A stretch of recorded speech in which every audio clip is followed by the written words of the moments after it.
Hello दोस्तों, story Aditya YT में आपका स्वागत है। ऐसे नोवेल सुनने के लिए चैनल को लाइक और सब्सक्राइब करें। शुरू करते हैं एक नोवेल, मेरे बेदर्द पिया, पार्ट 19। चैप्टर 201। मेरे बच्चों को एक खरोच भी आए ना तो हम आपको छोड़ेंगे नहीं। वैदिक बच्चे की कीक महसूस कर बहुत ही खुश हो जाता है और वैसे ही कहता है, बेबी डैडी तुम्हें फिर से महसूस करना चाहते हैं, इसलिए तुम एक बार फिर से किक करो। तभी बेबी फिर से किक करता है, जिसे महसूस कर वैदिक की स्माइल और बड़ी हो जाती है, लेकिन सिया को फिर से थोड़ा दर्द महसूस होता है। वो वैदिक को गुस्से से कहती है, मिस्टर खुराना ये आप क्या कर रहे हैं? आपको समझ नहीं आ रहा है, हमें दर्द हो रहा है और आप बेबी को किक करने के लिए कह रहे हैं।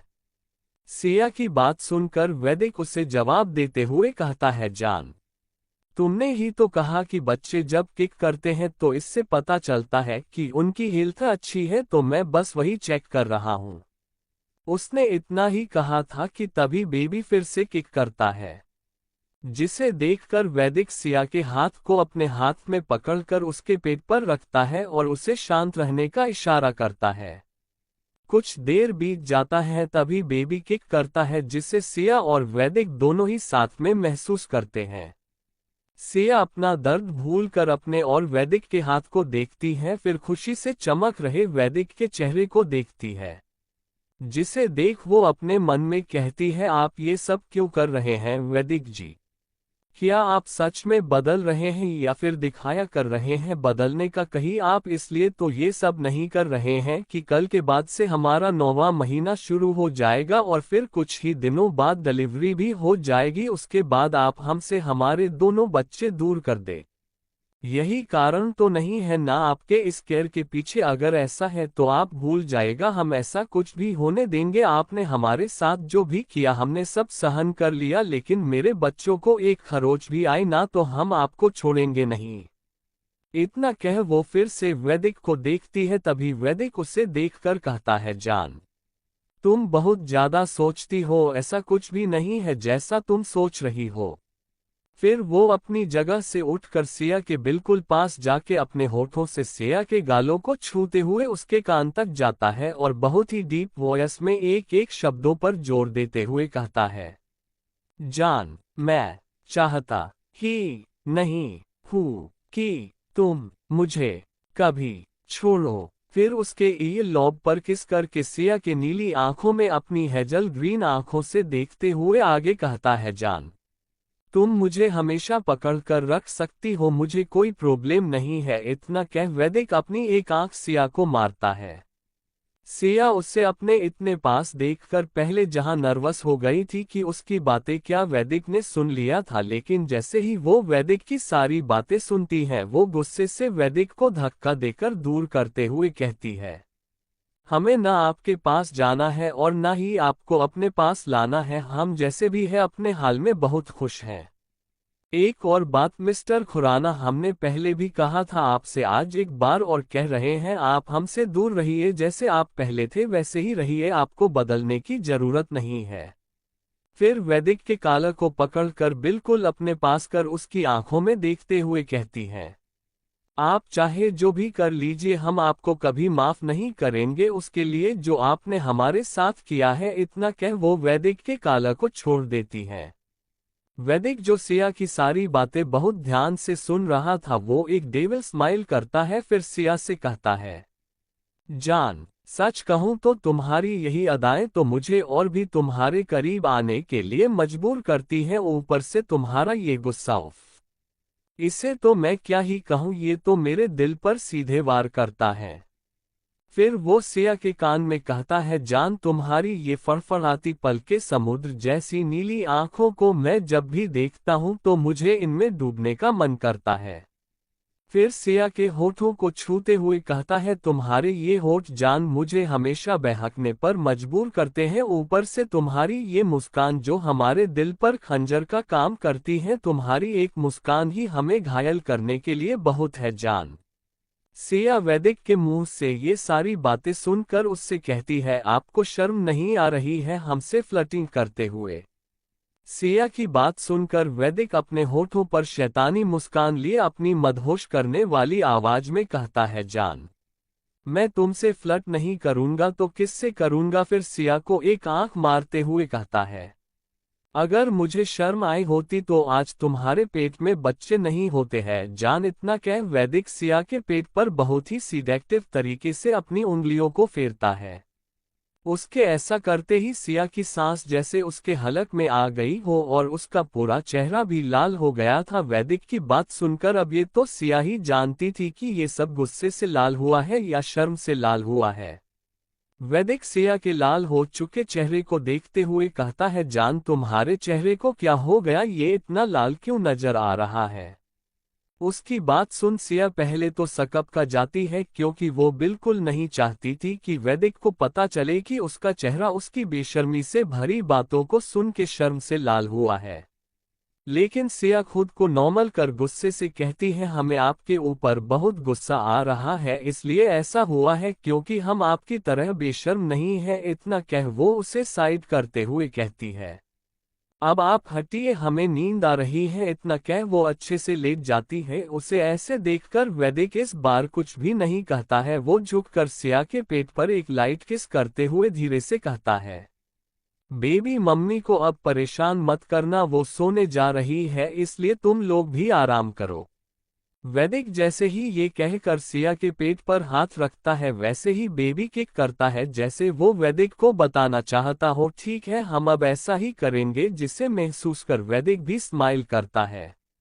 सिया जो वैदिक को गुस्से से देख रही थी कि उसने उसके मना करने के बाद भी किस किया, तभी उसे फिर से महसूस होता है कि बच्चे ने फिर से किक किया, तो वो जोर कहती है, मिस्टर खुराना, आप करना क्या चाहते हैं और ऐसा क्या किया जो बेबी ने फिर से किक किया? सिया इतना ही कह पाई थी कि उसके पहले ही वैदिक उसके साइड में लेटकर थोड़ा सा ऊपर हो के उसके होठों पर अपने होठ रखकर बहुत ही प्यार से किस करने लगता है।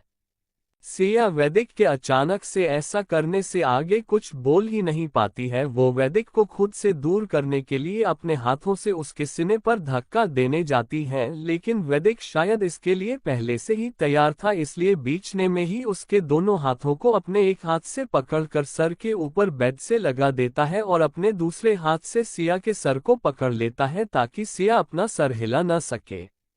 सिया थोड़ी देर कोशिश करती है उससे छूटने का। जब उसे लगता है वो उससे खुद को छुड़ा नहीं पाएगी तो वो खुद को ढीला छोड़ देती है, क्योंकि वो जानती थी वैदिक जब तक सेटिस्फाइड नहीं हो जाएगा तब तक उसे किस करेगा, इसलिए अब वो कुछ भी नहीं करती है। वैदिक सिया को बहुत ही प्यार और पैशन से किस कर रहा था, जिसकी आवाज पूरे रूम में सुनाई दे रही थी। वैदिक सिया के निचले होठों को सक करता तो कभी ऊपरी होठों को सक करता है। कुछ देर ऐसा करने के बाद वैदिक अपनी जीभ को सिया के माउथ में एंटर करने की कोशिश करता है, लेकिन सिया अपने दांतों को कसकर जोड़ा हुआ था, जिस वजह से वैदिक जो करना चाह रहा था वो नहीं कर पा रहा था। इसलिए वो सिया के होठों को छोड़ देता है और अपना सर उठाकर सिया के चेहरे को देखता है, जो उसके हटते ही अपने आंखें खोल उसे देखती है। वैदिक सिया से अपनी आंखों के इशारे से ही कहता है, जान, अपना मुंह खोलो, मुझे तुम्हें किस करना है। सिया भी जैसे उसकी बात समझ जाती है और वो भी अपना सरना में हिला देती है, जैसे कह रही हो हम नहीं खोलेंगे। वैदिक जो सिया की बात समझ गया था वो इस बार फिर इशारे से कहता है, मुझे किस कर लेने दो जान, या फिर तुम ही मुझे किस करो, मैं तुम्हें छोड़ दूंगा।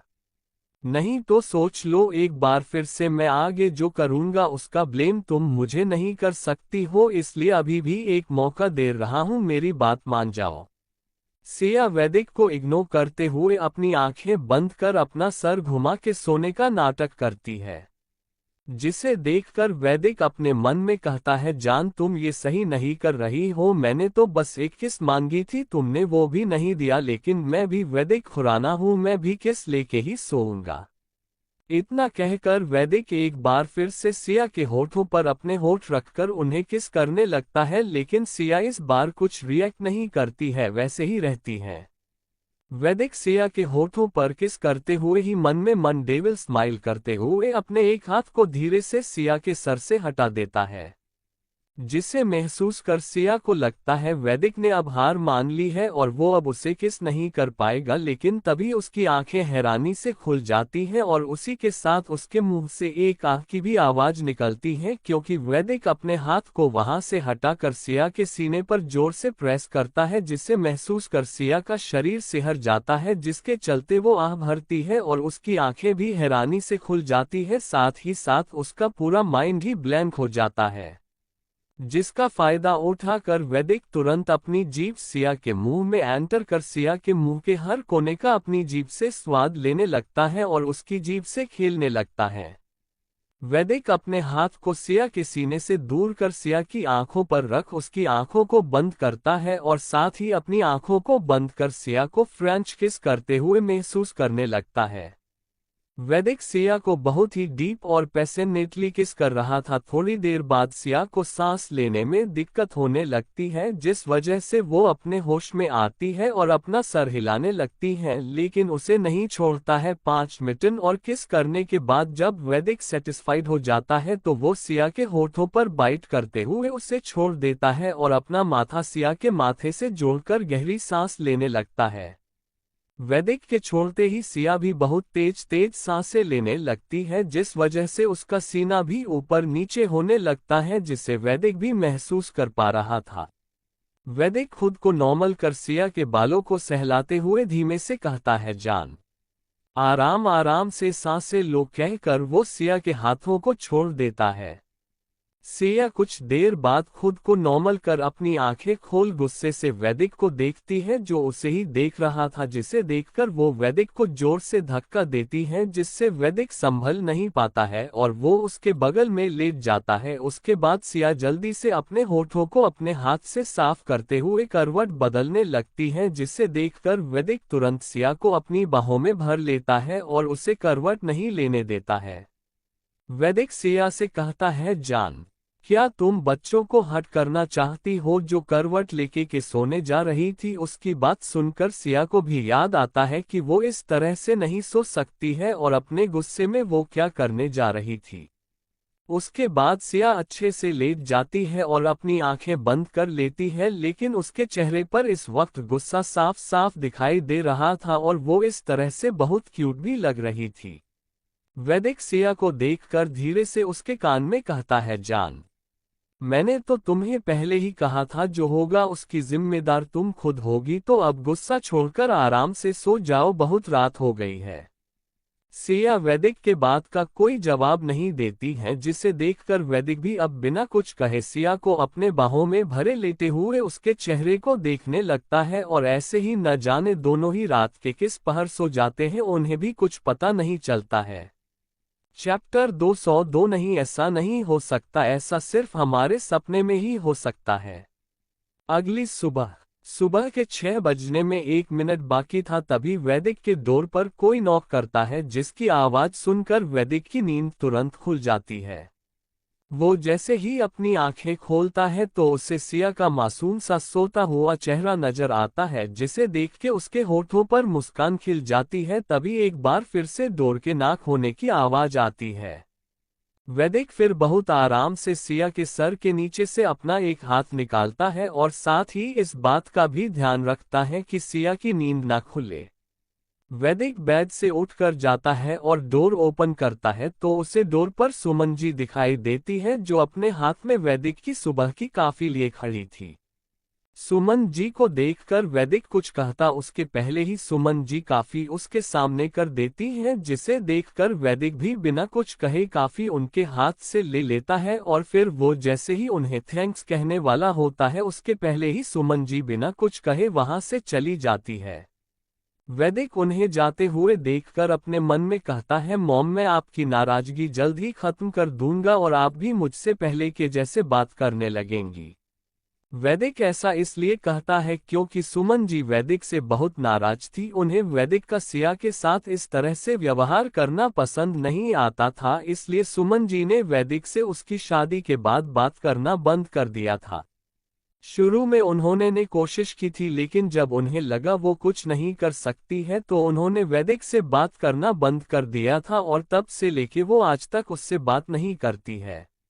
वैदिक उनके जाने के बाद कमरे में आता है, फिर एक नज़र घड़ी की ओर देखता है जिसमें अब तक 6:02 हो चुके थे, जिसे देखकर वो मुस्कुराते हुए कहता है, आप चाहे जितना नाराज रह ले, लेकिन आपको फिर भी मेरा ख्याल था कि मुझे इस कॉफी की बहुत ज्यादा जरूरत होती है। इतना कह वैदिक अपनी कॉफी पीने लगता है। कॉफी खत्म होने के बाद वो एक नज़र सिया को देखता है, उसके बाद वो अपनी एक्सरसाइज करने के लिए जिम में चला जाता है। 1 घंटे बाद वैदिक एक्सरसाइज करके अपने रूम में आता है तो उसे सिया अभी तक सोती हुई नजर आती है, जिसे देखकर वैदिक खुद से कहता है, जान आज अभी तक सो रही है, वरना तो रोज ये मुझसे भी पहले उठ जाया करती थी। कहीं ऐसा तो नहीं रात को देर से सोने की वजह से अभी तक सो रही है। इतने कह वो फ्रेश होने के लिए वॉशरूम के अंदर चला जाता है। 30 मिनट बाद वैदिक शावर लेके अपने कमर पर टॉवल लपेटे अपने बालों को सुखाते हुए बाहर आता है। उसके बाद वो सिया को अभी तक सोए हुए देखकर घड़ी की ओर देखता है, जिसमें अब 7:32 हो गया था। वैदिक कुछ सोचकर अपने कदम सिया की ओर बढ़ा देता है और उसके पास पहुंचकर उससे आवाज देता है, जान जान। उसके आवाज देने पर भी सिया नहीं उठती है, जिसे देखकर वैदिक अपने ठंडे हाथ को उसके माथे पर रखता है, ये चेक करने के लिए कि कहीं सिया की तबीयत खराब तो नहीं हो गई है। लेकिन उसे सिया का टेम्परेचर सही लगता है, जिसे देखकर वो फिर से आवाज देता है, जान। सिया जो नींद में थी, उसे जैसे ही अपने माथे पर ठंडेपन का एहसास होता है, साथ ही उसके कानों में जैसे ही वैदिक की आवाज पड़ती है, वो झट से अपनी आंखें खोल देती है।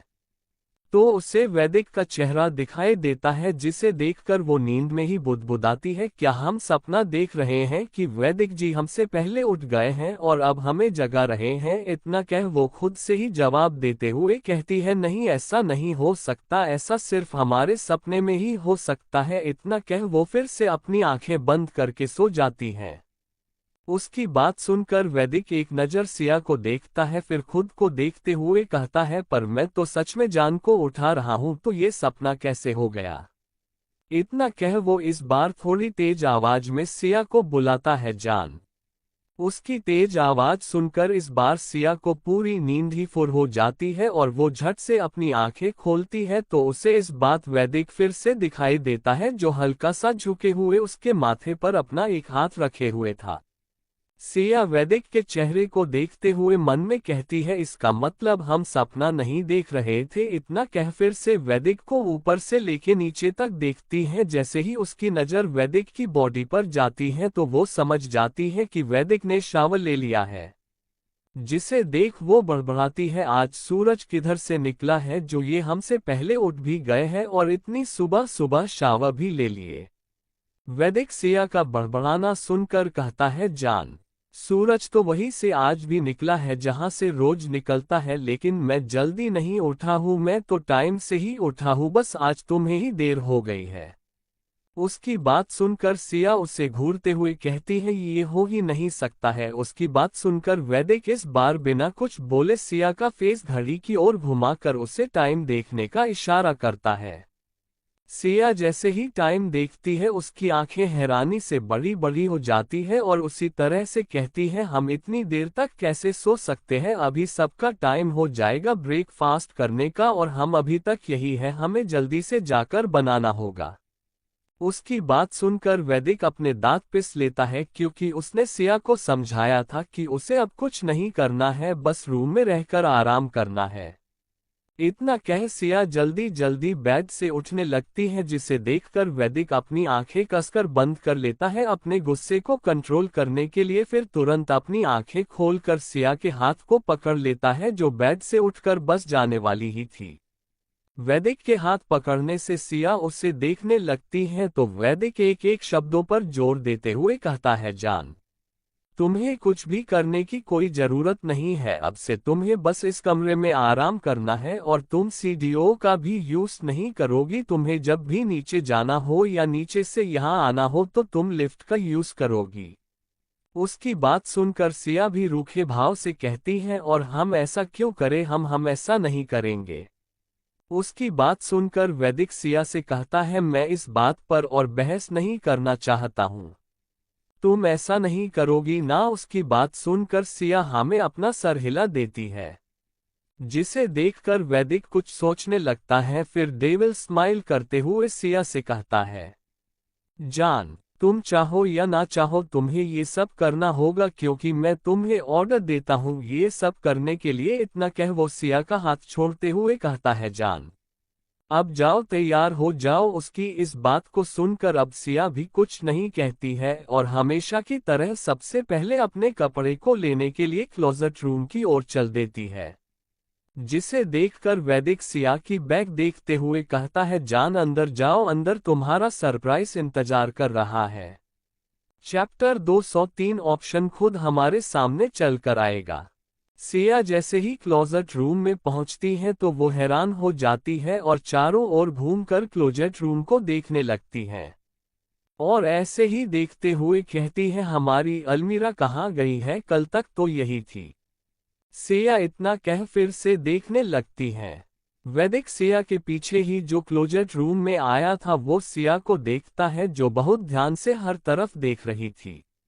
उसे देखकर वैदिक अपने मन में कहता है, जान, तुमने मुझे मना किया था ना मेरी लाई हुई चीजों को यूज करने से, पर मैंने भी कहा था तुम्हें यूज तो करनी पड़ेगी ही। मैं तुम्हारे पास कोई ऑप्शन नहीं छोड़ूंगा और देखो मैंने तुम्हारी सारी चीजों को ही यहाँ से गायब करा दिया। इतना कह वो मुस्कुराते हुए सिया से कहता है, जान, तुम क्या ढूंढ रही हो यहाँ पर।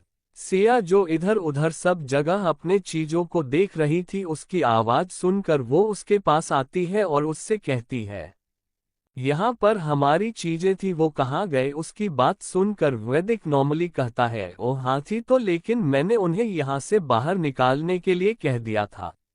उसकी बात सुनकर सिया कहती है, और वो क्यों, क्या हम जान सकते हैं। सिया का सवाल सुनकर वैदिक कहता है, वो कल तुम्हारे सारे कपड़े खराब हो गए थे तो मैंने ही उन्हें फेंकने के लिए कहा था। उसकी बात सुनकर सिया कहती है, हमारे कपड़े खराब हुए थे और सारी चीजें तो सही थी ना, और हमारा कबर्ड भी तो सही था, वो कहाँ गया।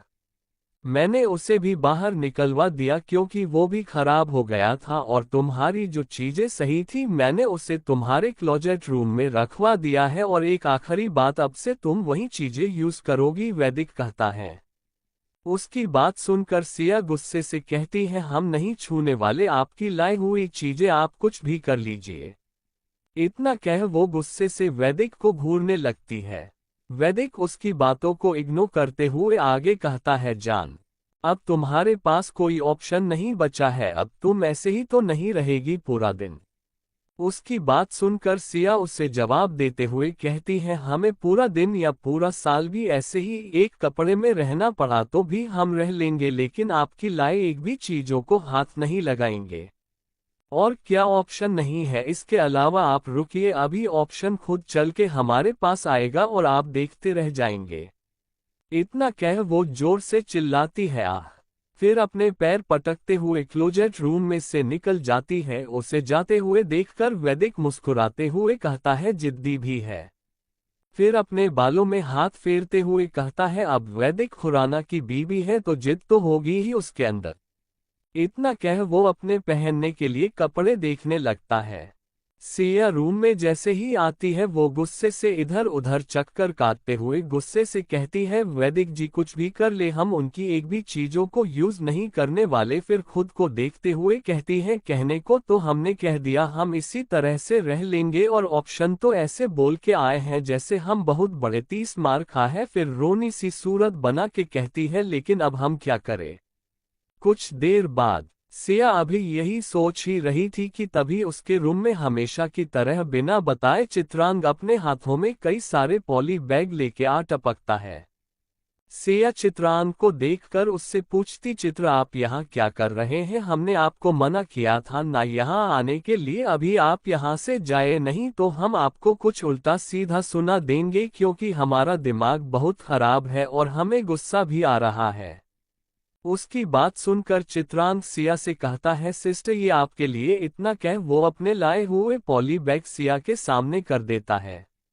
और उसी वक्त वैदिक भी तैयार होकर बाहर आ जाता है और वो जैसे ही चित्रांग को वहां देखता है उसका पारा हमेशा की तरह हाई हो जाता है और वो घूरते हुए उसके हाथ में पॉली बैग को अपनी जलती आंखों से देखने लगता है और अपने कदम उन दोनों के पास बढ़ा देता है। सिया चित्रांग के हाथ में पॉली बैग को देखते हुए उससे कहती है, ये सब क्या है चित्र? उसकी बात सुनकर चित्रांग वैदिक को देख मुस्कुराते हुए कहता है, ये आपके लिए लाया हूं मैं, आप खुद ही देख लीजिए, शायद आपको अच्छा लगे ये देखकर। उसकी बात सुनकर सिया कहती है, ऐसा क्या है इसमें जो आपको पहले से ही पता है कि हमें अच्छा ही लग सकता है, अगर हमें अच्छा नहीं लगा तो? उसकी बात सुनकर चित्रांग मुस्कुराते हुए उसके हाथ में सारे पॉली बैग्स देते हुए कहता है, आप खुद ही देख लीजिए, इसे देखने के बाद आपका दिमाग भी अच्छा हो जाएगा। उसकी बात सुनकर सिया इस बार बिना कुछ कहे सारे पॉली बैग्स को ले जाकर बेड पर रखती है। उसके बाद उनमें से ऐसे ही बेमन से एक पॉली बैग उठाकर उसे खोलती है और उसके अंदर जैसे ही देखती है वो खुशी से चहकते हुए कहती है, ये तो वही कपड़े हैं जो हमने उस दिन मॉल में देखा था और हमें अच्छा भी लगा था, लेकिन इसकी कीमत ज्यादा होने के वजह से हम नहीं ले पाए। फिर सिया उस कपड़े को अपने हाथ में लेकर अच्छे से देखते हुए चित्र से कहती है, क्या ये हमारे लिए है? उसकी आवाज सुनकर जहां वैदिक घूरकर चित्रांग को देखता है वही चित्रांग डेविल स्माइल करते हुए कहता है, हाँ ये आपके लिए है, यही नहीं बल्कि जितने भी बाइक्स हैं सब में आपके लिए कपड़े हैं, अब आप जल्दी से रेडी हो जाए। सिया उसकी बात सुनकर सारे बाइक्स देखने लगती हैं। जैसे जैसे वो सारे बाइक्स के कपड़े देख रही थी वैसे वैसे ही उसके चेहरे पर चमक बढ़ती जा रही थी। सिया इस वक्त बहुत ज्यादा ही खुश हो गई थी और इसी खुशी में वो ये तक भूल गई थी कि इतने महंगे कपड़े चित्रांग उसके लिए कैसे लेके आ गया। उसे इस वक्त बस इस चीज की खुशी थी कि अब वो वैदिक को दिखा सकती है कि उसे उसके लिए हुए कपड़ों की जरूरत नहीं है। सिया उसमें से मॉल वाली ड्रेस लेके वैदिक के सामने आती है और उसे दिखाते हुए बहुत ही घमंड से कहती है, हमने आपसे कुछ देर पहले कहा था ना, ऑप्शन खुद हमारे सामने चलकर आएगा, देखिए आ गया। इतना कह वो चित्र के हाथ को पकड़कर खुशी से चहकते हुए कहती है, चित्र हम अभी बहुत खुश हैं। इतना कह वो उसके गले से लग जाती है। चित्रांग भी सिया को अपने गले से लगा लेता है और अपने सामने खड़े वैदिक को एक आंख मारता है। उसकी इस हरकत को देखकर वैदिक अपनी लाल आंखों से उसे घूर कर देखता है, लेकिन वो सिया के सामने उसे कुछ बोलने से रोक लेता है। सिया थोड़ी देर बाद चित्रांग से दूर होकर कहती है, तुम नीचे जाओ, हम भी कुछ देर में तैयार होके आते हैं। इयान कह वो बाथरूम सारे पॉली बैग्स को उठाकर क्लोजेट रूम की ओर बढ़ जाती है। चैप्टर 204 रात को तो आती ही हो और अब सुबह सुबह भी आना शुरू कर दिया। सिया सारे बैग्स को एक और फर्श पर रखती है, उसके बाद एक ड्रेस पहनने के लिए लेके क्लोजेट रूम से निकलकर बाथरूम के अंदर चली जाती है। सिया के जाते ही वैदिक चित्रांग की कॉलर पकड़ लेता है और अपने दांत पिसते हुए कहता है, तुम्हारी हिम्मत कैसे हुई ये सब लाने की? उसकी बात सुनकर चित्रांग इस बार मुस्कुराते हुए कुछ सोचने लगता है। कुछ देर पहले वैदिक जब अपने जिम रूम में पहुंचाता है तो वो अपना फोन निकालकर मीठी को कॉल करता है और उससे कहता है, मेरे रूम से 10 मिनट के अंदर जान का अलमीरा और उसकी सारी चीजें वहां से हटाकर स्टोर रूम में रखवा दो और जो तुम्हें ठीक लगे या काम की चीजें लगे उसे मेरे स्टडी रूम में रखवा देना, मैं उन्हें देख लूंगा और ये काम जान को बिना डिस्टर्ब किए हो जाना चाहिए। इतना कह वो बिना मीठी की आवाज सुने फोन रख देता है। उसके बाद वो खुद से कहता है, मैंने कल सारे कपड़े फाड़ दिए थे ताकि तुम मेरी लाई हुई चीजें यूज कर सको, लेकिन पता नहीं कहां से तुम्हें वो साड़ी मिल गई, लेकिन आज मैं कुछ भी नहीं छोड़ूंगा। फिर वो मुस्कुराने लगता है, फिर रुक कर आगे कहता है, जान अब तो तुम्हें वही सारी ड्रेस पहननी होगी जो मैंने तुम्हारे लिए मंगाए हैं और अब तुम्हारे पास उसे यूज करने के सिवा कुछ रहेगा ही नहीं। ये सब खुद से कहकर वैदिक अपना वर्कआउट करने लगता है। इस बात से अनजान की चित्रांग जो जानबूझकर वैदिक को परेशान करने के लिए यहाँ जिम करने के लिए आया था, लेकिन वो डोर पर ही रुककर उसकी सारी बातें सुन लेता है। उसके बाद चित्रांग वहां से जाते हुए कहता है वो तो आपका ये प्लान है, पर कोई बात नहीं, मेरे रहते आप ऐसा नहीं कर सकते हैं। इतना कह वो अपने रूम में आके एक नंबर डायल करता है। एक ही रिंग में उधर से कॉल उठ जाती है और उधर से एक औरत की आवाज आती है, हेलो।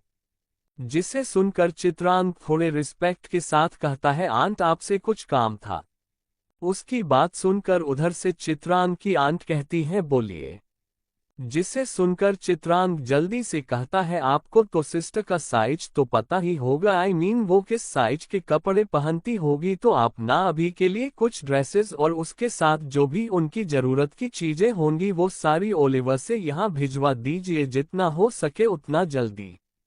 चित्रांग की बात सुनकर दूसरी ओर से उसकी आंट कहती है, ठीक है। Present time. चित्रांग ये सारी बातें याद कर वैदिक से कहता है, जैसे आपकी हिम्मत हुई सिस्टर के सामान के साथ छेड़छाड़ करने की। उसकी बात सुनकर वैदिक उससे घूरते हुए कहता है, मैंने तुम्हें पहले भी समझाया था मेरी जान से दूर रहो, लेकिन लगता है तुमने मेरी बात को सीरियसली नहीं लिया। वैदिक की बात सुन चित्रांग अपनी कॉलर उससे छुड़ाकर वहां से जाते हुए कहता है, मैं भी आपसे कह रहा हूं, अब से आप भी मेरी सिस्टर से दूर रहिए और इसी में आपकी भी भलाई है। वैदिक उसकी बात सुनकर कुछ कहता उसके पहले ही चित्रांग वहां से एक इटालियन सॉन्ग गुनगुनाते हुए चला जाता है। वैदिक उसकी बैक को घूरते हुए कहता है, इसका मतलब मैंने सही सोचा है, तुम ही हो इन सब के पीछे। इतना कह वो सोफे पर जाकर बैठ जाता है और अपनी आंखें बंद कर कुछ सोचने लगता है। दूसरी ओर चित्रांग जैसे ही अपने रूम में पहुंचाता है तो उसे वहां पर ईशा नजर आती है, जिसे देखकर वो अपने मन में कहता है, मेरी स्वीट हॉट यहाँ क्यों आई है। उसके बाद वो उसके चेहरे के एक्सप्रेशन बदल जाते हैं और वो बिना किसी भाव के अपनी सख्त आवाज में ईशा से सवाल करता है, तुम यहाँ क्या कर रही हो। उसकी इतनी सख्त आवाज सुनकर एक पल के लिए तो ईशा भी डर जाती है, लेकिन फिर वो खुद को नॉर्मल कर गुस्से से पलटकर चित्रांग को देखते हुए कहती है, क्या तुम्हें किसी ने सिखाया नहीं है इस तरह पीछे से बोलकर किसी को डराते नहीं है। उसकी बात सुनकर चित्रांग भी उसी तरह से कहता है, मुझे लगता है तुम्हें भी किसी ने नहीं बताया है कि किसी के रूम में बिना उसके परमिशन के नहीं आते हैं। फिर चित्रांग उसके करीब जाके ईशा के कान में बहुत धीरे से अपनी सेड्यूसिंग वॉइस में कहता है, रात को तो आती ही हो और अब सुबह सुबह भी आना शुरू कर दिया। उसकी बात सुनकर ईशा चित्रांग को खुद से दूर करते हुए कहती है, मैंने जो गलती की है उसे ही सुधारने के लिए आई हूँ, ना ही मेरे पास इतना फालतू समय है और ना ही मुझे कोई शौक है तुम्हारे कमरे में आने का। उसकी बात सुनकर चित्रांग ईशा को ऊपर से नीचे तक देखता है, जिसने हमेशा की तरह आज भी एक ओवरसाइज हुंडी और हॉट पैंट पहन रखा था, जिसमें वो बहुत ही हॉट नजर आ रही थी। उसे देखकर चित्रांग का गला सूखने लगता है। ईशा उसकी नजरों को अपने ऊपर महसूस कर उसे घूरते हुए कहती है, तुम मुझे इस तरह से नहीं देख सकते हो। उसकी बात सुनकर चित्रांग अपनी नजरें ऊपर कर टेढ़ा मुस्कुराते हुए कहता है, किस नजर से नहीं देख सकता हूं। उसकी बात सुनकर ईशा कहती है, इसी नजर से जिससे तुम मुझे देख रहे थे। उसकी बात सुनकर चित्रांग इस बार कहता है, ओए ऐसा क्या। हाँ ऐसा ही, ईशा कहती है। अच्छा फिर मैं तुम्हें किस नजर से देख सकता हूँ, चित्रांग कहता है ईशा की बात सुनकर। ईशा इस बार चिढ़ते हुए कहती है, तुम मुझे किसी भी नजर से नहीं देख सकते हो, समझे। उसकी बात सुनकर चित्रांग भी स्माइल करते हुए कहता है, अच्छा मैं तो तुम्हें नहीं देख रहा हूँ, वो तुम ही हो जो मेरे रूम में आए हो। तो यान कह वो रुक जाता है। उसे चुप देखकर ईशा उसी तरह से कहती है, तो क्या। जिसे सुनकर चित्रांग ईशा को ऊपर से नीचे फिर से अपनी लस्ट भरी नजरों से देखते हुए कहता है, तो मैं तो देखूंगा ही।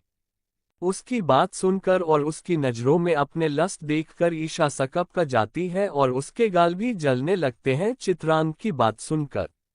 जिसे महसूस कर ईशा खुद से कहती है, मैं यहाँ बहस करने नहीं आई थी, जो करने आई हूँ वो करके जाती हूँ जल्दी से।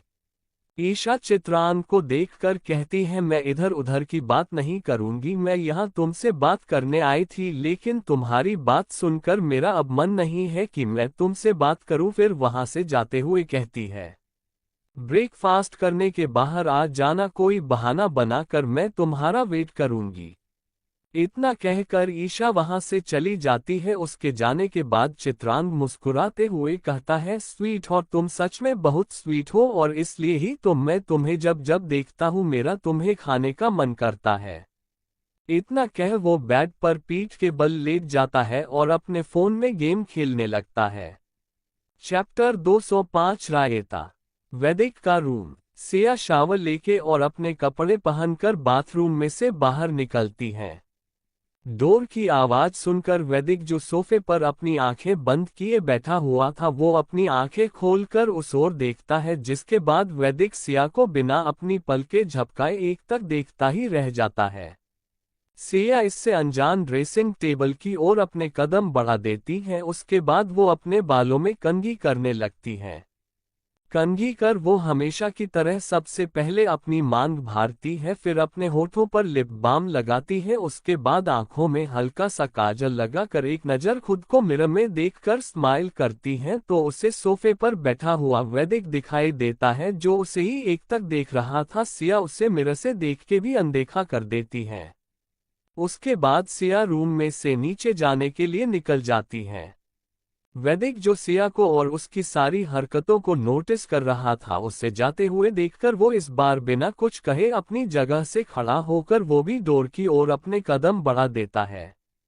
सिया जैसे ही डोर ओपन करके बाहर आती है, उसी समय वैदिक भी रूम में से बाहर आता है और सिया के हाथ को पकड़ लेता है, जिसे देखकर सिया कुछ कहती उसके पहले ही वैदिक अपने कदम लिफ्ट की ओर बढ़ा देता है, जिसे देखकर न चाहते हुए भी सिया उसके साथ चलने लगती है। वैदिक और सिया जब नीचे आते हैं तो देखते हैं सब लोग डाइनिंग एरिया में अपनी अपनी जगह पर बैठे हुए थे। सिर्फ 2 चेयर खाली थी, एक वैदिक की और दूसरी उसके साइड वाली। वैदिक सिया को अपने साथ लिए ही वहां आता है। सबसे पहले वो सिया को चेयर खींचकर बैठाता है, फिर अपनी चेयर पर बैठ जाता है। उसके बैठते ही रघुवेंद्र जी एक नज़र सबको देखते हैं, फिर वो सुमन जी को ब्रेकफास्ट सर्व करने के लिए इशारा करते हैं, जिसे सुमन जी भी समझ जाती है और वो साइड में खड़ी मीठी से कहती हैं, मीठी बच्चे, सबको ब्रेकफास्ट सर्व करने में हमारी हेल्प कीजिए। तो इतना कह वो अपनी जगह से उठ जाती हैं। उन्हें उठते देख सिया जल्दी से अपनी जगह से उठते हुए कहती है, माँ आप बैठिए, हम करते हैं। उसकी बात सुनकर वैदिक उससे घूरते हुए कहता है, मेरी बात तुम्हें सुनाई नहीं देती है? नहीं, सिया वैदिक को जवाब देती है। फिर सिया सुमन जी को देखकर कहती है, माँ आप बैठिए, हम करते हैं। उसकी बात सुनकर सुमन जी उसे घूरते हुए कहती है, मैंने आपको कहा कुछ करने के लिए नहीं ना, तो अब आप आराम कीजिए बस, और आप कोई काम नहीं करेगी। उनकी बात सुनकर सिया कहती है, लेकिन माँ हमें ऐसे अच्छा नहीं लग रहा है, हमें आदत हो गई है ये सब करने की।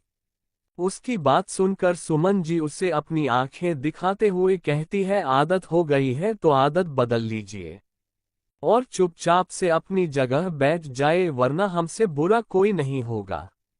उनकी डांट सुनकर सिया वैदिक को गुस्से से घूरते हुए चुपचाप अपनी जगह बैठ जाती है। चित्रांग, जो सिया के बगल में बैठकर सब कुछ चुपचाप सुन रहा था, वो सिया को देखकर बहुत ही धीरे से कहता है, सिस्टर, जिसे सिर्फ सिया ही सुन सकती थी। उसकी आवाज सुनकर सिया वैदिक से अपनी नजरें हटाकर उसकी ओर ध्यान से देखती, जैसे कह रही हो हाँ बोलो, जिसे समझकर चित्रांग झुककर सिया के कान में बहुत ही धीरे से कहता है, सिस्टर मुझे आपको कुछ बताना है। उसकी बात सुनकर सिया भी अपनी धीमी सी आवाज में कहती है, हाँ चित्र बताओ, मैं सुन रही हूँ। सिया की बात सुनकर चित्रांग कहता है, सिस्टर आपके जो सारे कपड़े फट गए थे ना, उन्हें जानबूझकर जल्लाद जीजा जी ने फाड़ा था। मैंने आज सुबह ही उन्हें किसी से ये कहते हुए सुना था। चित्रांग की बात सुनकर सिया हैरानी से उसकी ओर देखती है, जिसे देखकर चित्रांग बहुत ही मासूमियत के साथ अपना सर हाँ में हिला देता है, जैसे कह रहा हो, मैं सच कह रहा हूँ सिस्टर। उन दोनों को आपस में इस तरह से बात करते हुए देखकर वैदिक चिढ़ते हुए मन में कहता है, अब ये कौन सी पट्टी पड़ा रहा है मेरी जान को। अगर इस बार इसने कोई भी चालाकी की तो मैं इसे छोड़ूंगा नहीं। इतना कह वो अपनी पकड़ अपने हाथ में लिए चम्मच पर कस देता है। रघुवेंद्र जी जो अपनी जगह बैठे हुए एक तक चित्रांग को ही देख रहे थे, उसके बाद उसे सिया के कान में कुछ कहते हुए देखते हैं तो वो मन ही मन मुस्कुराते हुए खुद से कहते हैं, अब कौन सा रायता फैलाने वाला है, लेकिन जो भी फैलेगा मजा तो बहुत आएगा। इतना कह वो अपना ब्रेकफास्ट करने लगते हैं। सुमन जी मीठी के साथ सबको सर्व करने के बाद अपने प्लेट में सर्व करते हुए मीठी से कहती हैं, मीठी बच्चे अब आप भी जाके ब्रेकफास्ट कर लीजिए, ओजस और शोभा आपका वेट कर रहे होंगे। उनकी बात सुनकर मीठी एक प्यारी सी स्माइल करते हुए कहती है, जी आंटी। इतना कह वो शोभा जी के रूम की ओर अपना कदम बढ़ा देती हैं। क्योंकि शोभा जी सबके साथ बैठकर नहीं खाती थी और इसलिए ओजस उनके साथ बैठकर खाता था कि उन्हें अकेलापन महसूस ना हो, और जब मीठी यहाँ आ जाती थी तो वो भी उनके साथ ही खाना खाती थी। चैप्टर 206 हमारा दोस्त आज भी जिंदा है। सिया चित्रांग से सच सुनकर वैदिक को अपनी जानलेवा नजरों से घूर कर देखती है, जिसे देखकर चित्रांग सिया से कहता है, सिस्टर पहले आप ब्रेकफास्ट कर लीजिए, उसके बाद आप जल्लाद जीजा जी से बात कीजिए, बल्कि मैं तो कहता हूँ आप उनसे कोई बात ही मत कीजिए। उसकी बात सुनकर सिया कहती है, हमें वैसे भी इनसे बात करने का मन नहीं करता है, लेकिन हमें गुस्सा आ रहा है। तुम्हें पता है हमने कितनी मेहनत से सारे कपड़े लिए थे। सिया की बात सुनकर चित्रांग सिया के कान में कुछ कहता है, जिसे सुनकर सिया की आंखों में चमक आ जाती है। जिसके बाद वो चित्रांग को देखती है तो चित्रांग भी बदले में स्माइल करने लगता है। उसके बाद वो सिया को खाने का इशारा करता है, जिसे देखकर सिया सबसे पहले अपने राइट हैंड को देखती है, जो अब पहले से काफी ठीक हो गया था, अब बस जलने के थोड़े से निशान बचे थे। उसे देखकर सिया अपना ब्रेकफास्ट खुद से ही करने लगती है। बीच बीच में चित्रांग उसके पास कान में कुछ कहता, जिसे सुनकर सिया भी हंसते हुए उसके कान में कुछ कहती। जहां सभी लोग अपना अपना ब्रेकफास्ट करने में लगे हुए थे, वही वैदिक एक तक सिया और चित्रांग को देख रहा था। उन्हें ऐसे देखकर उसके सीने में आग लग रही थी और उसके चेहरे के एक्सप्रेशन बहुत ही भयानक नजर आ रहे थे। सार्थक की नजर जब वैदिक पर पड़ती है तो वो उसे देखने लगता है, फिर उससे एक तक एक जगह गुस्से में देखते देख वो भी उसकी नजरों का पीछा करता है। तब उसकी नजर सिया और चित्रांग पर पड़ती है। सिया को हंसते देख सार्थक के भी होठों पर मुस्कान आ जाती है। आखिर उसने इतने महीनों में पहली बार उसे मुस्कुराते हुए देखा था। तभी उसे वैदिक के गुस्से से भरे चेहरे की भी याद आती है, जिसे याद कर सार्थक थोड़ी तेज आवाज में कहता है, अगर कोई खुद उसे हंसा नहीं सकता है तो दूसरों को उसे हंसाने पर नजर भी नहीं लगा सकता है। उसकी बात सुनकर सबका ध्यान उसके ऊपर चला जाता है, लेकिन सार्थक इसके आगे कुछ भी नहीं कहता है और फिर से अपना सैंडविच खाने लगता है। सार्थक को खाते हुए देखकर सभी लोग एक दूसरे को देखते हैं और फिर से अपना फोकस खाने पर कर लेते हैं, क्योंकि सार्थक की बातें उनके ऊपर से गई थी, बस कुछ लोगों को छोड़ के। वैदिक सार्थक के कहने का मतलब बखूबी समझ गया था कि सार्थक ने बात किसी और को नहीं बल्कि उसे ही कही, जिसे समझकर वो अपनी जलती आंखों से चित्रांग को देखता है, क्योंकि वैदिक को लगता है ये भी चित्रांग के वजह से ही हुआ है। अगर वो सिया से ऐसे बात नहीं करता तो वो उसे ऐसे घूरता नहीं और ना ही सार्थक उसे सुनाता। थोड़ी देर बाद सभी अपना अपना नाश्ता कर लेते हैं। उसके बाद ईशा सुमन जी से कहती है, आंटी मैं हॉस्पिटल जा रही हूँ। फिर वो चित्रांग को बाहर आने का इशारा कर वहां से अपने कमरे की ओर चल देती है।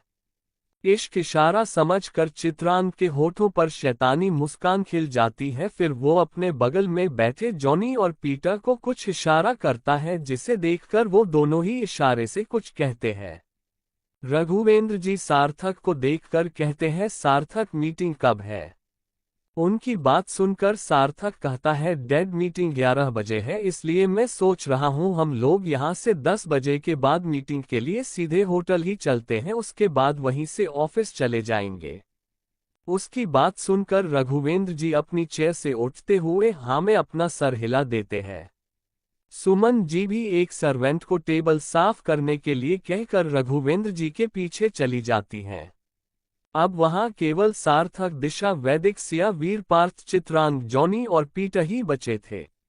सार्थक दिशा को देखता है जो बहुत ही गहरी सोच में खोई हुई थी। उसे ऐसे देखकर सार्थक उससे सवाल करता है, दिशा तुम्हें क्या हुआ है? सार्थक की आवाज सुनकर दिशा अपने सोच से बाहर आती है और हड़बड़ाते हुए कहती है, क्या हुआ? आपने कुछ कहा क्या? दिशा की बात सुनकर सार्थक कहता है, तुम क्या सोच रही हो और तुमने नाश्ता भी नहीं किया। उसका सवाल सुनकर दिशा बेकार सा मुंह बनाकर कहती है, हमें उसका टेस्ट अच्छा नहीं लगा इसलिए हमने नहीं खाया। इतना कह वो सार्थक से कहती है, हमें आपको कुछ बताना है लेकिन हम यहाँ आपको नहीं बता सकते हैं। दिशा की बात सुनकर सार्थक कुछ भी कहता है, उसके बाद वो अपने जगह से उठ जाता है। दिशा भी उसका हाथ पकड़कर अपनी जगह से उठ जाती है और वो दोनों भी अपने रूम की ओर बढ़ जाते हैं। उनके जाते ही सिया, चित्रांग, जॉनी और पीटर भी अपने जगह से उठ जाते हैं और वहां से जाने लगते हैं। सिया को जाते हुए देखकर वैदिक उसका हाथ थाम लेता है और उसे अपनी बाहों में लेकर वहां से चला जाता है। चित्रांग अपनी जगह रुककर वैदिक की बैग को घूरते हुए देखने लगता है। वैदिक के जाने के बाद वीर और पार्थ भी वहां से चले जाते हैं। अब सिर्फ चित्रांग, जॉनी और पीटर ही बचे थे, जिसके बाद जॉनी चित्रांग के कान में कुछ कहता है और वो तीनों ही वहां से चले जाते हैं। तीनों ही जब हॉल में आते हैं तो सुमन जी को रघुवेंद्र जी से कुछ बात करते हुए देखकर वो तीनों ही बहुत ही आराम से बाहर की ओर निकल जाते हैं ताकि उन्हें कोई देखे ना, लेकिन रघुवेंद्र जी उन्हें इस तरह से सबसे छिपकर जाते हुए देख लेते हैं लेकिन वो बस मुस्कुरा देते हैं। सुमन जी जो उनसे बहुत ही सीरियस बात कह रही थी, रघुवेंद्र जी मुस्कुराते हुए देखकर उन्हें लगता है कि वो उनकी बात पर हंस रहे हैं और इसलिए वो उनसे गुस्से से कहती है, हम आपको इतनी बड़ी बात बता रहे हैं और आपको हंसी आ रही है। सुमन जी की गुस्से से भरी आवाज सुनकर रघुवेंद्र जी सुमन जी देखकर कहते हैं, हम आपकी बातें सुन रहे हैं लेकिन हम उस पे नहीं हंस रहे थे, हमें कुछ याद आ गया था इसलिए हमें हंसी आ गई। उनकी बात सुनकर सुमन जी गुस्से से ही कहती है, अच्छा तो आप हमारी बात सुन रहे थे?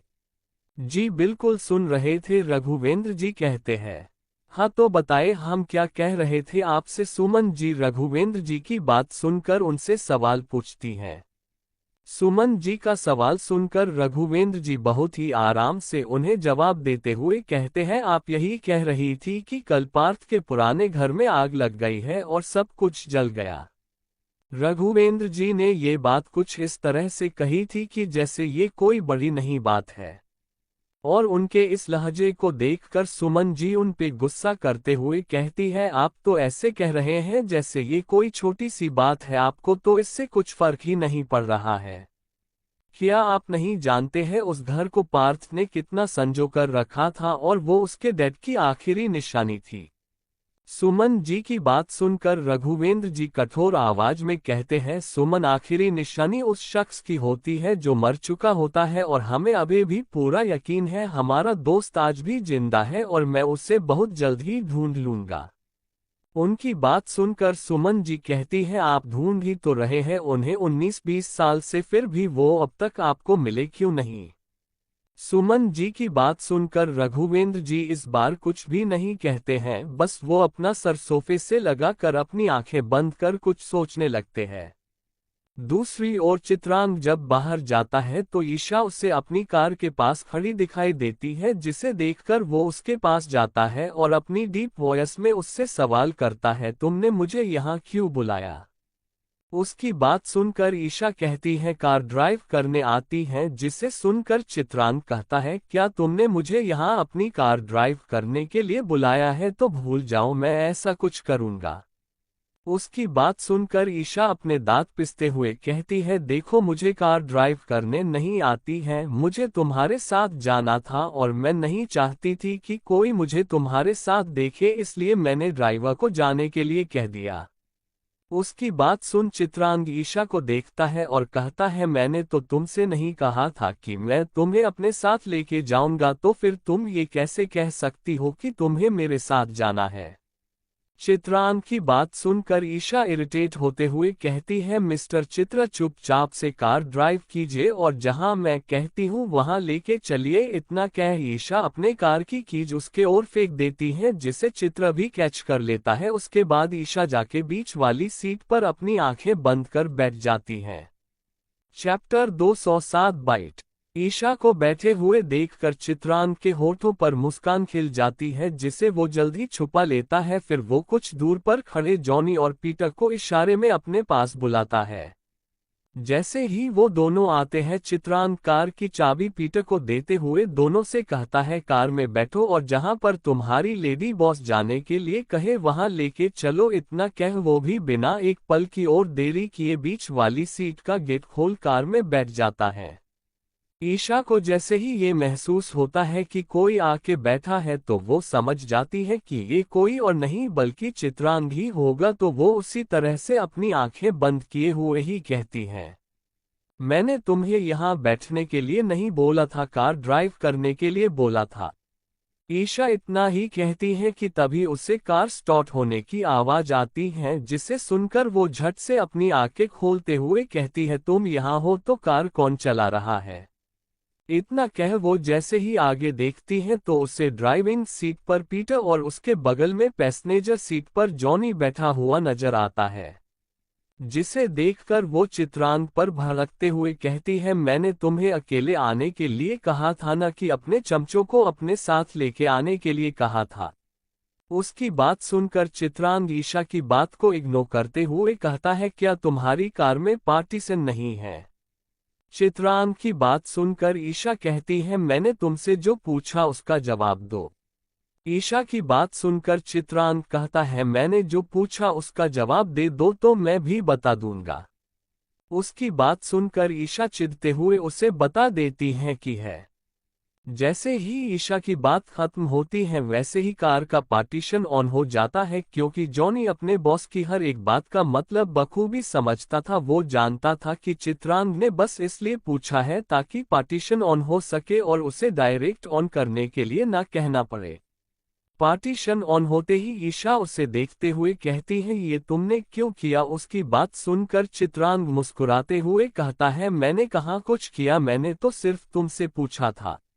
उसकी बात सुनकर ईशा घूरते हुए कहती है, मैं सिया नहीं हूँ जिसे तुम बेवकूफ बना लोगे। अब जल्दी से बताओ तुम इन्हें क्यों अपने साथ लेके आए। उसके बाद तुमने पार्टीशन की ओर इशारा करते हुए इसे ऑन क्यों कराया।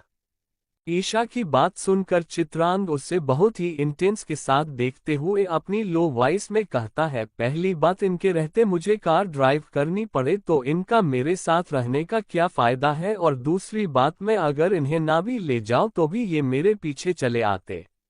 चित्रांग का जवाब सुनकर ईशा उससे ऊपर से नीचे स्कैन करते हुए कहती है, अच्छा तो तुम कहीं के प्रेसिडेंट हो जो तुम्हारे दोनों चमचे हमेशा तुम्हारे आगे पीछे घूमते हैं।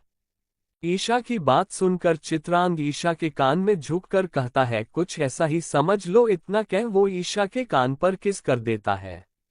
ईशा, जो चित्रांग के अपने पास आने पर पहले से ही थोड़ी सी घबराई हुई थी, लेकिन उसके किस करते ही उसकी पूरी बॉडी में अजीब सी हलचल होती है, जिसे महसूस कर उसका शरीर कांप जाता है और उसके माथे पर सर्द में भी हल्का हल्का पसीना आने लगता है। ईशा चित्रांग को खुद के करीब से धक्का देते हुए अपनी हकलाती हुई आवाज में कहती है, तततु तुम ये क्या कर रहे हो।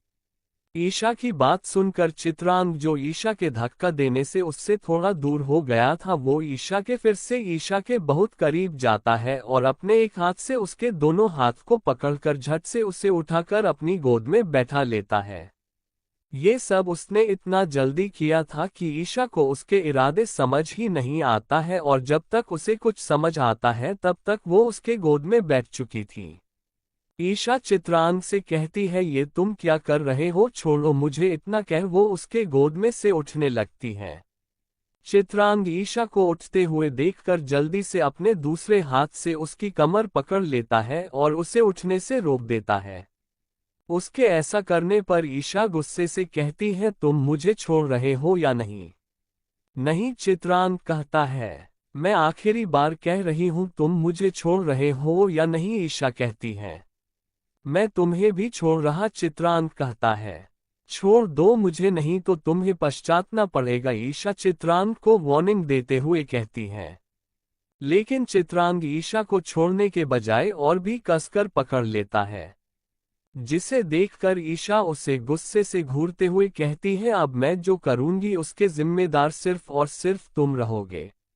चित्रांग कुछ कहता है उसके पहले ही ईशा अपना सर झुकाकर चित्रांग के गर्दन पर बहुत जोर से काटती है, जिसे महसूस कर चित्रांग अपनी आंखें बंद कर लेता है और उसके होठों को अपने गर्दन पर महसूस करने लगता है। थोड़ी देर बाद ईशा को जब अपने मुंह में कुछ नमकीन जैसा स्वाद आता है तो वो झट से चित्रांग से दूर हो जाती है और उसके गर्दन पर देखती है जहां उसने बाइट किया था। अब वहां से ब्लड आ रहा था और कुछ ब्लड उसके होठ पर भी लगे हुए थे। चित्रांग ईशा के हटते ही अपनी आंखें खोलकर ईशा के चेहरे को देखता है जो उसे ही देख रही थी। चैप्टर 208। आज जैसे मैं इस मेंशन में कदम रखूंगा वैसे ही वैदिक खुराना तुम्हारी जिंदगी में एक के बाद एक। तब ईशा खुद को चित्रांग को देखते हुए पाकर पहले थोड़ी सी घबरा जाती है, फिर उसी तरह से कहती है, मैंने तो पहले ही कहा था। ईशा इसके आगे कुछ कह पाती उसके पहले ही चित्रांग बोल पड़ता है, क्या तुम्हारी कार साउंड प्रूफ है? फिर डेविल स्माइल करते हुए, अगर नहीं भी है तो अब तुम्हारे ऊपर है, क्या तुम उन दोनों को जनाना चाहती हो कि हमारे बीच में क्या हो या फिर नहीं? इतना कहकर चित्रांग अपनी एक आई विंक करता है ईशा को। ईशा उसकी बातों का मतलब समझ ही नहीं आता है कि वो क्या कहना चाहता है, इसलिए ईशा उससे फिर से सवाल करती है, तुम कहना क्या चाहते हो? उसका सवाल सुनकर चित्रांग फिर से अपनी बात दोहराता है। उसकी बात सुनकर ईशा कुछ समझ पाती कि उसके पहले ही चित्रांग अपने दांतों को ईशा के गर्दन में गड़ा देता है, जिससे ईशा की आह निकल जाती है और उसकी आंखें हैरानी से बड़ी बड़ी हो जाती है और उसके फेस एक्सप्रेशन ऐसे हो गए थे जैसे उसे अब समझ आ गया था कि चित्रांग के कहने का क्या मतलब था। तभी उसे अपने गर्दन पर और भी ज्यादा दर्द महसूस होता है, जिसे महसूस कर वो जैसे ही चिल्लाने वाली होती है उसके दिमाग में चित्रांग की बातें गूंज उठती हैं, जिसे सोचकर वो अपने दर्द को बर्दाश्त करने के लिए अपने होठों को अपने दांतों तले दबा लेती है जिससे उसे दर्द ना हो। चित्रांग तब तक ईशा को बाइट करता है जब तक वो सेटिस्फाइड नहीं हो जाता है। ईशा को बाइट करने के बाद चित्रांग उसी जगह को अपनी जीभ से शक करने लगता है, जिसे महसूस कर ईशा के रोंगटे खड़े हो जाते हैं और न चाहते हुए भी वो आहें भरने लगती हैं, जिसे सुनकर चित्रांग अपनी तिरछी नजरों से ईशा के चेहरे को देखता है जो अपनी आंखें बंद कर आहें भरने पर मजबूर हो गई थी। ईशा को इस तरह से देखकर चित्रांग का भी ईमान डोल जाता है और वो ईशा को एक झटके के साथ सीट पर लेटाकर खुद उसके ऊपर आ जाता है और फिर ईशा के ऊपर टूट पड़ता है किसी भूखे भेड़िया की तरह। चित्रांग ईशा के गर्दन पर, कंधे पर, कॉलर बोन पर किस और बाइट के साथ साथ सकभी करने लगता है और साथ ही साथ उसका एक हाथ ईशा की पूरी बॉडी पर चल रहा था। उसके ऐसा करने से ईशा भी मदहोश होती जा रही थी, क्योंकि ये उसके साथ पहली बार हो रहा था जब कोई लड़का उसके इतने करीब आया था और उसे इस कदर टच कर रहा था। और उसी के साथ उसका भी हाथ चित्रांग के बालों में चलने लगता है, जिसे महसूस कर चित्रांग और भी पैशन के साथ ईशा को किस करने लगता है। कुछ पल ऐसे ही किस करने के बाद चित्रांग अपने होठों को ईशा के होठों से जोड़ लेता है और उसे फ्रेंच किस करने लगता है। उसके होठों को अपने होठों पर महसूस कर ईशा भी उसे किस बैक करने लगती है और दोनों ही किसी भूखे भेड़िया की तरह एक दूसरे को किस करने लगते हैं। उन्हें देखकर लग ही नहीं रहा था दोनों एक दूसरे को जल्दी छोड़ेंगे भी। 30 मिनट की एक लंबी और पैशनेट किस के बाद ईशा की सांसें उखड़ने लगती, जिसे महसूस कर वो चित्रांग को खुद के ऊपर से धक्का देने लगती है। चित्रांग तब भी ईशा को नहीं छोड़ता है। थोड़ी देर बाद जब उसे महसूस होता है कि ईशा अब किसी भी पल बेहोश हो सकती है तो वो उसके होठों को छोड़ देता है और अपना माथा ईशा के माथे से जोड़ लेता है। उसके छोड़ते ही ईशा गहरी गहरी सांसें लेने लगती है और साथ ही चित्रांग भी सांसें लेना लगता है। दोनों की ही सबसे आपस में टकरा रही थी। कुछ देर बाद ईशा को जब अच्छा महसूस होता है तो वो अपनी आंखें खोलती है तो उसकी आंखें सीधे चित्रांग के स्टील ब्लू आंखों से मिलती हैं, जिसे देखकर वो उनमें ही खो जाती है और एक तक वो चित्रांग की आंखों में देखने लगती है। तभी कार एक झटके के साथ रुकती है, जिसे महसूस कर दोनों ही अपने होश में आते हैं। ईशा जोर से चित्रांग को अपने ऊपर से धक्का देती है, जिससे चित्रांग खुद को संभाल नहीं पाता है और सीट पर से नीचे गिर जाता है। गिरते ही वो अपनी आंखें कसकर बंद कर लेता है। ईशा उससे खुदाई दूर कर अपनी सीट पर बैठ जाती है और फटाफट अपने अस्त व्यस्त हो चुके कपड़े को सही करने लगती है। उसके बाद वो अपने खराब हो चुके बालों को और साथ ही अपने होलिये को भी सुधारती है। उसे इस वक्त बहुत ही ज्यादा शर्म आ रही थी और साथ ही वो सोचने पर मजबूर हो गई थी उसने अभी अभी क्या पागलपन किया। फिर खुद से ही बड़बड़ाती है, ओ माय गॉड, ये मुझे क्या हो गया था अभी अभी और मैं ऐसा कैसे कर सकती हूँ। इतना कहवो का कर अपनी आंखें बंद कर लेती हैं। चित्रांग अपनी एक आंख खोलकर ईशा को देखता है, उसके बाद वो जैसे तैसे करके उठता है और फिर ईशा के बगल में बैठकर अपने खुले हुए सेट की बटन बंद करता है और अपने बालों में हाथ फेरते हुए उन्हें सही करने लगता है।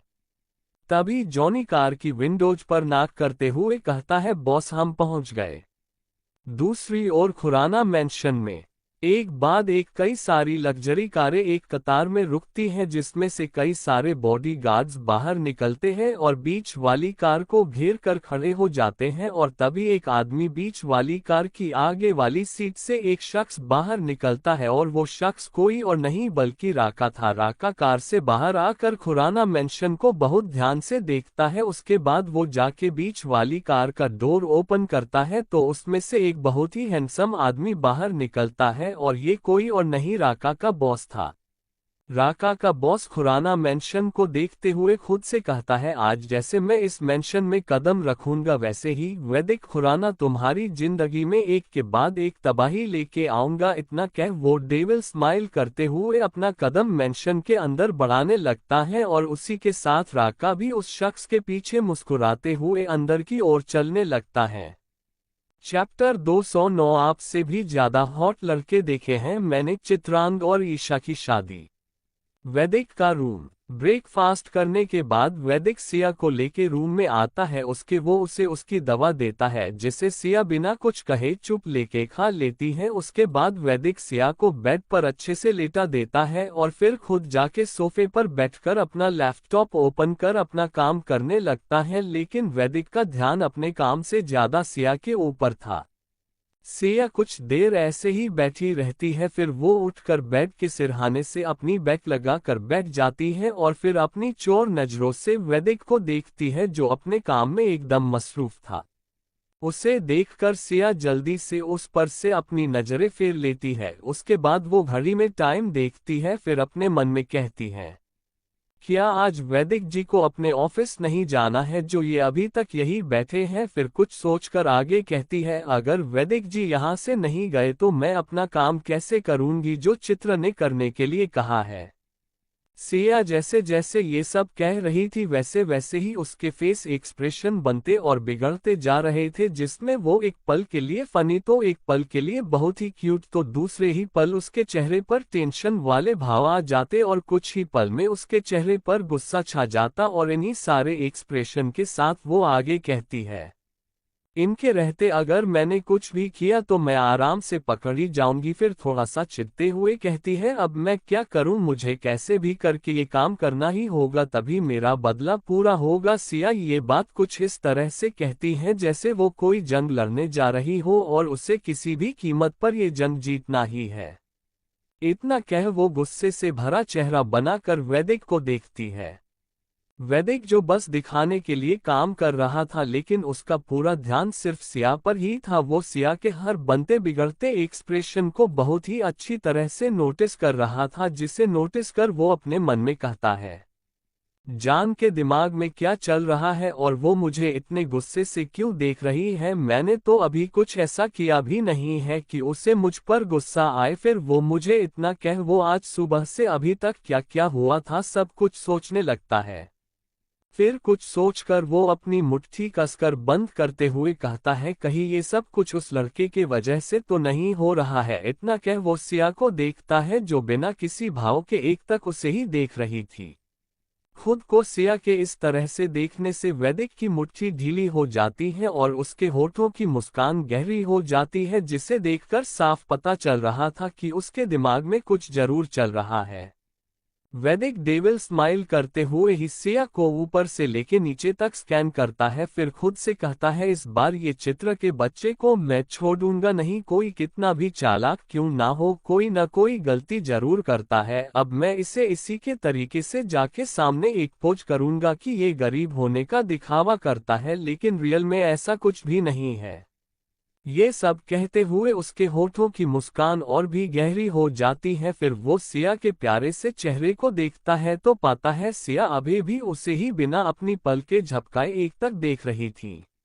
उसे इस तरह से देखकर वैदिक एक नज़र खुद को देखता है, फिर अपनी जगह से उठकर सिया के ओर अपने कदम बढ़ा देता है और जाके बिल्कुल उसके सामने खड़ा हो जाता है। वैदिक कहता है, जान मैं तुम्हें आज हैंडसम लग रहा हूं जो तुम मुझे इतने प्यार से देख रही हो। सिया जो वैदिक को घूरते हुए अपने प्लान को कैसे अंजाम दे ये सोचने में व्यस्त थी, या कहे कि पूरी तरह से खोई हुई थी। वो वैदिक की आवाज सुनकर होश में आती है और अपने सामने वैदिक को खड़ा देखकर बहुत ही रूखेपन से जवाब देती है, मिस्टर खुराना आप और हैंडसम भूल कर भी मत सोचिएगा, आपसे भी ज्यादा हॉट लड़के देखे हैं मैंने, तो आपस भ्रम में मत रहिएगा, मैं आपको देख रही हूँ। और क्या कहा आपने प्यार से, तो वो कभी सपने में भी नहीं हो सकता है। आपको देखने से अच्छा है मैं गली के कुत्ते को न देख लूं। वो तो आपसे भी ज्यादा समझदार है। इतना कह वो अपने जगह से उठकर वैदिक को साइड कर जाने लगती है। वहीं वैदिक जो सिया के पास ना जाने क्या सोचकर आया था और उसके साथ क्या हो गया था।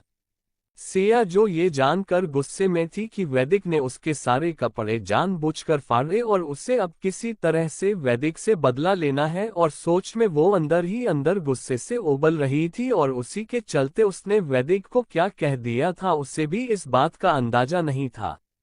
वैदिक सिया के बात को सुनकर गुस्से से भर जाता है और फिर सिया को जाते देख वो जल्दी से सिया के हाथ को पकड़कर अपने सामने करते हुए अपनी सर्द आवाज में कहता है, तुम मेरा कंपेयर गली के कुत्ते से कैसे कर सकती हो। दूसरी ओर कोर्ट के बाहर चित्रांग और ईशा दोनों शादी का सर्टिफिकेट लिए कोर्ट से बाहर आते हैं। उन्हें देखकर पीटर अपने पास खड़े जॉनी से कहता है, बॉस ऐसा कैसे कर सकती है, वो अपने से बड़ी डॉक्टर से कैसे शादी कर सकता है, क्या हो भूल गए हैं हमारे इटली वाली लेडी बॉस को। साथ ही बॉस ये भी भूल गई बॉस को उनसे एक नज़र में ही प्यार हुई थी और उन्होंने पूरी इटली में उन्हें ढूंढा था सिर्फ उनसे मिलने के लिए। सब कुछ भूल गई बॉस। उसकी बात सुनकर जॉनी पीटर को घूरते हुए कहता है, तुम अपना मुंह बंद रखो बॉस आ गए हैं। चैप्टर 210 ईशा और चित्रांग। चित्रांग और ईशा दोनों ही चलकर कार के पास आते हैं। उन्हें अपने पास आया देखकर जॉनी जल्दी से कहता है, congratulations boss and lady boss. Johnny की बात सुन ईशा को थोड़ा अजीब सा लगता है, लेकिन चित्रांग कुछ भी नहीं कहता है, वो बस नॉर्मल बिहेव करता है जैसे कुछ हुआ ही नहीं है। लेकिन पीटर जो हमेशा चित्रांग को रिस्पेक्ट देता था, वो चित्रांग के साथ ईशा को देखकर बिना कुछ कहे उन दोनों को घूरते हुए जाके ड्राइविंग सीट पर बैठ जाता है। उसके चेहरे को देखकर कोई भी बता सकता था कि वो चित्रांग से गुस्सा था और उसे चित्रांग का ईशा से शादी करना बिल्कुल भी पसंद नहीं आया था, जबकि जॉनी को देखकर ऐसा कुछ भी नहीं लग रहा था। चित्रांग पीटर को गुस्से से जाते हुए देखकर कुछ भी नहीं कहता है, क्योंकि वो पीटर के फेस एक्सप्रेशन को ही देखकर समझ गया था कि पीटर उसकी शादी से बिल्कुल भी खुश नहीं है। लेकिन वो कुछ भी नहीं करता है और आंखों ही आंखों से जॉनी को कुछ इशारा करता है, जिसे समझकर जॉनी एक नज़र ड्राइविंग सीट पर बैठे पीटर को देखता है। फिर वो अपने सामने खड़े अपने बॉस को कुछ इशारा करते हुए वो भी जाके अपनी जगह बैठ जाता है। ईशा जो जॉनी के विश करने से अजीब महसूस कर रही थी, क्योंकि उसे समझ नहीं आ रहा था वो कैसे रिएक्ट करे, क्योंकि ये सब उसके लिए नया था। लेकिन पीटर को खुद को घूरने से वो थोड़ी डर सी जाती है। उसे समझ नहीं आता है कि पीटर क्यों उसे इतने गुस्से से देख रहा है, जबकि उसने तो कभी उससे बात तक नहीं की थी। चित्रांग ईशा को खोया हुआ देखकर धीरे से उसके कान में कहता है, स्वीट हार्ट, तुम क्या सोच रही हो? चित्रांग की आवाज सुनकर ईशा अपने होश में आती है और गुस्से से उसके ओर देखकर जाके कार में बैठ जाती है। उसे इस तरह से जाते हुए देखकर चित्रांग कुछ सोचते हुए खुद से कहता है, स्वीट हार्ट, अभी तो तुम्हें सिर्फ मेरा नाम पता चला है और मैं कहाँ से हूँ ये पता चला है, तो तुम इतने गुस्से में हो। जिस दिन तुम्हें मेरी पूरी पहचान पता चलेगी तो तुम क्या करोगी? फिर चित्रांग डेविल स्माइल करते हुए आगे कहता है, कुछ भी कर लो लेकिन तुम मुझसे दूर नहीं जा सकती हो। अगर तुमने गलती से भी कोशिश की तो मैं तुम्हें इस कदर कैद कर लूंगा कि तुम कभी खुद को आज़ाद नहीं करा पाओगी। मैं ऐसे ही इस मकाम तक नहीं पहुंचा हूं। यहां तक पहुंचने के लिए मैंने क्या क्या किया है तुम सोच भी नहीं सकती हो। तुम बस उम्र में मुझसे बड़ी हो लेकिन दिमाग से नहीं। इतना कहकर वो भी कार में बैठ जाता है और उसके बैठते ही पीटर कार स्टार्ट कर वहां से चल देता है। कुछ देर पहले कोर्ट में। चित्रांग ऐसा इसलिए कहता है क्योंकि कुछ देर पहले जब कोर्ट के अंदर जब दोनों वहां जाते हैं तो उन्हें वहां कोई भी नजर नहीं आता है। तभी एक वकील वहां आता है और चित्रांग के सामने अपना सर झुकाकर उसे विश करता है, जिसे देखकर ईशा चित्रांग को घूर कर देखते हुए कहती है, अब ये अंग्रेज की औलाद कौन है और ये अपना सर इसके सामने क्यों झुका रहा है? तभी वो लॉयर चित्रांग से इटालियन में कहता है, सर मैंने सब कुछ कर दिया है, बस आप दोनों को मेरे लाए हुए पेपर्स पर साइन करना है। उसके बाद आप दोनों ऑफिशियल हस्बैंड वाइफ बन जाएंगे और 5 मिनट में आप दोनों को इंडिया का सर्टिफिकेट भी मिल जाएगा। उसके बाद मैं जाकर इटली में भी आप दोनों की शादी रजिस्टर करा दूंगा और उसका भी सर्टिफिकेट आपको जल्द ही मिल जाएगा। उसकी बात सुनकर चित्रांग भी इटालियन में कहता है, ठीक है, लेकिन याद रहे इस बारे में किसी को पता नहीं चलना चाहिए। चित्रांग की बात सुनकर उसका लॉयर बस अपना सर हाँ में हिला देता है। उन दोनों की बात सुनकर ईशा को कुछ समझ नहीं आता है कि वो दोनों क्या बातें कर रहे हैं, लेकिन वो इतना समझ गई थी कि ये दोनों इटालियन बोल रहे थे क्योंकि उसे भी थोड़ा बहुत आता था, लेकिन इतना भी नहीं कि वो उन दोनों की पूरी बात समझ सके। चित्रांग अपने वकील से पेपर्स लेकर उस पर सिग्नेचर कर देता है। उसके बाद वो ईशा को करने का इशारा करता है। ईशा उससे गुस्से से घूरते हुए बिना कुछ पढ़े अपना सिग्नेचर कर देती है, जिसके बाद वो वकील पेपर्स लेके वहां से चला जाता है और उसने जैसा कहा था ठीक उतने ही समय के अंदर वो फिर से चित्रांग के पास आता है और वो उसे शादी का सर्टिफिकेट देते हुए इटालियन में कहता है, शादी की बहुत बहुत बधाई हो आपको सर, और अपनी आखिरी सांस तक आप दोनों एक साथ रहे। इतना कहकर वो अपना सर चित्रांग के सामने के बार फिर झुकता है और वहां से चला जाता है। ईशा चित्रांग के हाथ में जल्दी से सर्टिफिकेट लेती है और उसे खोलकर देखती है तो उसकी आंखें गुस्से से भर जाती हैं, क्योंकि उस सर्टिफिकेट में साफ साफ चित्रांग के बारे में लिखा हुआ था कि उसका नाम क्या है और वह कहाँ का रहने वाला है, जिसे देखकर ईशा चित्रांग को घूरते हुए कहती है, वो अब समझ में आया तो तुम इटालियन हो और इसलिए वो तुमसे इटली में बात कर रहा था और तुम्हारा पूरा नाम चित्र नहीं बल्कि चित्रांग थॉमस है और तुम एक इटालियन हो। उसकी बात सुनकर चित्रांग हल्का सा मुस्कुराते हुए कहता है, यस बेबी, मैं एक इटालियन हूँ और मेरा नाम वही है जो तुमने अभी इस सर्टिफिकेट में देखा। चित्रांग बात सुनकर ईशा गुस्से से उस पर भड़कते हुए कहती है, तो तुमने मुझसे झूठ बोला और अपने बारे में छिपा के रखा। उसकी बात सुनकर चित्रांग बहुत नॉर्मली कहता है, मैंने क्या झूठ बोला और क्या छिपा के रखा? ईशा कहती है, यही कि तुम एक इंडियन नहीं हो और अपनी पहचान भी मुझसे छुपाया और अपना नाम भी। ईशा की बात सुनकर चित्रांग हंसते हुए बहुत ही भारी आवाज में ईशा को जवाब देते हुए कहता है, स्वीट हॉट, तुम मेरा चेहरा और मुझे बहुत ध्यान से देखो और मुझे बताओ, क्या मैं तुम्हें कहीं से भी एक इंडियन नजर आता हूँ और क्या कहाँ अपनी पहचान छुपाई? क्या तुमने मुझसे पूछा कि मैं कौन हूँ, कहाँ से आया हूँ, क्या करता हूँ, या मेरे बारे में जानने की कोशिश की? उसकी बात सुनकर ईशा उसे ऊपर से नीचे तक स्कैन करती है और उसकी बातों के बारे में सोचती है तो उसे चित्रांग की बात सही लगती है। गलती उसकी भी है, उसने तो कुछ पूछा ही नहीं। उसके दिमाग में तो बस एक यही बात चल रही थी उस रात के बाद कि उसने चित्रांग के साथ गलत किया है और उसे अपनी गलती सुधारनी होगी और उसके लिए उसे यही रास्ता नजर आया था कि वो उससे शादी कर लेगी तो सब सही हो जाएगा। लेकिन अब उसे खुद पर गुस्सा आ रहा था कि उसने इतनी जल्दी क्यों की, उससे पहले सब कुछ जानना चाहिए था। ईशा कुछ सोचकर चित्रांग को देखकर कहती है, तुम जो भी हो मुझे उससे कोई मतलब नहीं है, मैं सिर्फ इतना जानती हूँ तुम तब तक हम दोनों की शादी के बारे में किसी को नहीं बताओगे जब तक मैं ना कहूँ। उसकी बात सुन चित्रांग कुछ सोचते हुए कहता है, ठीक है लेकिन मेरी भी एक शर्त है, तुम भी मेरे बारे में किसी को कुछ नहीं बताओगी कि मैं कौन हूँ और कहाँ से आया हूँ। अगर तुमने अपने भाई या किसी से भी कुछ कहा तो मैं भी। इतना कहकर चित्रांग चुप हो जाता है। उसके कहने का मतलब ईशा साफ साफ समझ जाती है, जिसके बाद वो उसे घूरते हुए कहती है, तुम मुझे ब्लैकमेल कर रहे हो। ईशा की बात सुनकर चित्रांग ईशा को अपने गले से लगाते हुए उसके होठों पर किस कर उसके कान में कहता है, स्वीट हॉट, अब हम दोनों हस्बैंड वाइफ हैं तो तुम्हें नहीं लगता हम दोनों को एक दूसरे का सीक्रेट ही रखना चाहिए। इतना कह चित्रांग ईशा के कान पर किस कर लेता है। चित्रांग ये सब इतना जल्दी से करता है कि ईशा को समझ ही नहीं आता है, लेकिन जैसे ही चित्रांग उसे किस करता है उसकी पूरी बॉडी सिहर उठती है, जिसे महसूस कर ईशा कसकर अपनी आंखें बंद कर लेती है। चित्रांग ईशा से दूर होकर उसकी बंद आंखों को देखता है तो मुस्कुरा देता है। उसके दूर होते ही ईशा अपनी आंखें खोलती है तो उसे चित्रांग का मुस्कुराता हुआ चेहरा नजर आता है, जिसे देखकर उसे थोड़ी सी शर्म भी आ जाती है, लेकिन वो उसे छिपाने के लिए अपने पैर उठाकर जोर से चित्रांग के पैरों पर मरती है और गुस्से से अपने पैर पटकते हुए जाने लगती है।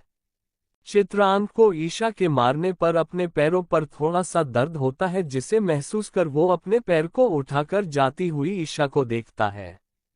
फिर डेविल स्माइल करते हुए कहता है, अरे स्वीट हॉट रुको तो, तुम कहाँ जा रही हो अपने पति को छोड़कर। उसकी बात सुनकर ईशा के जाते हुए कदम रुक जाते हैं और वो पीछे मुड़कर गुस्से से उसे देखती है, फिर मुड़कर आगे जाने लगती है, जिसे देखकर चित्रांग लंबे लंबे कदम लेके उसके पास आ जाता है और ईशा के हाथ को पकड़कर उसके कदम से कदम मिला के चलने लगता है। इस बार ईशा भी कुछ नहीं कहती है, क्योंकि उसे भी कहीं ना कहीं चित्रांग का हाथ पकड़ाना अच्छा लगता है और इसलिए वो अब बिना कुछ कहे उसके साथ चलने लगती है। Present time. कार के अंदर ईशा चित्रांग को देखकर धीरे से कहती है, मुझे हॉस्पिटल जाना है तो तुम मुझे वहां पर छोड़ दो। चित्रांग ईशा की बात सुनकर बस अपना सर हाँ में हिला देता है। उसके बाद वो कुछ सोचते हुए अपना सर सीट से लगाकर अपनी आंखें बंद कर लेता है। Thank you. आपको नोवेल कैसा लगा कमेंट करें और चैनल को सब्सक्राइब करें। लाइक और शेयर करना न भूलें। Thank you for watching the video.